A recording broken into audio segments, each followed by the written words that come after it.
Hi everybody. Today we are going to be pickling tomatoes. Louisiana is going to be eating the tomatoes. You ready to start? You ready? Mommy. Ready? All right. Here we go.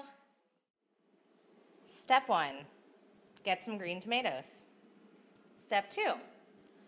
Cut up said tomatoes.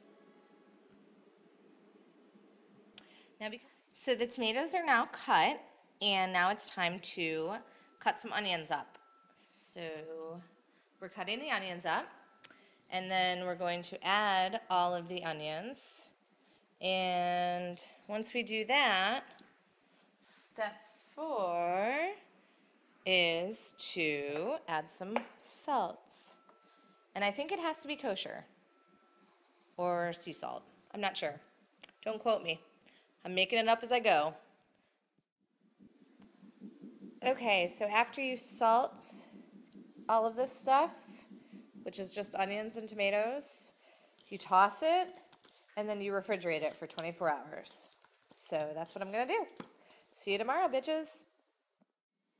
Okay, so now we're going to start the whole process of putting the tomatoes in the jar and making the brine and boiling the water in this giant crazy pot.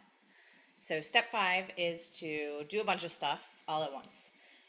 First you make the brine. So I got a recipe off the internet and it was simple, so I figured the simpler the better. So I started with some white wine and some champagne vinegar, some water, and some salt.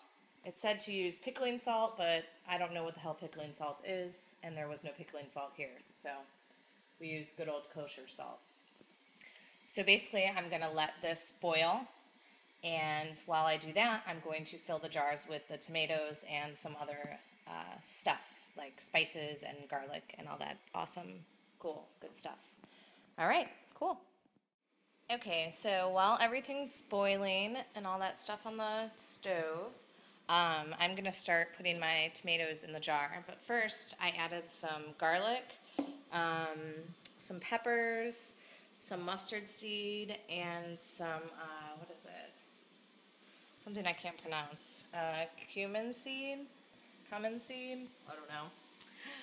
My husband's the chef, not me. So do that, and then start adding your tomato and onion mixture. Okay, so now that that's added, we just have to add the brine and then close the lid, and we should be all done. And hopefully this doesn't suck. Okay, so I added the brine, and on this one I added some peppers for some added funk. And now I'm going to take this crazy ass contraption and lift these bad boys up and put them in boiling water for 15 minutes. I'm not sure why. However, that's what I'm going to do. Okay, so I boiled these bad boys for 15 minutes, and now I'm going to take them out. Okay, so now we just have to wait, and then I think I flip them over, and then you can eat them in like 5 days. I'm pretty sure. Well, that's what the internet says, so, you know, it's probably right. All right, there it is. I hope they don't suck. They look pretty.